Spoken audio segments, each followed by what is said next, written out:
مرحبا يا جماعة. هاي العميل هون عم بقول لي الغسالة ما عم بتضخ مي وما بتنشف الغسيل.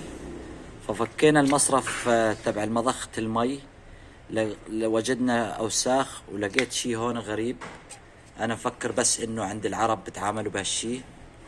كمان هون عند المصرف، كمان عند الأوروبيين والغرب حجاب.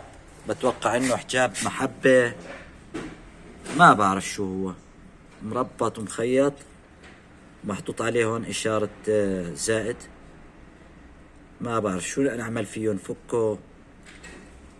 شوف إذا حابين تشوفوا فيه شو هو.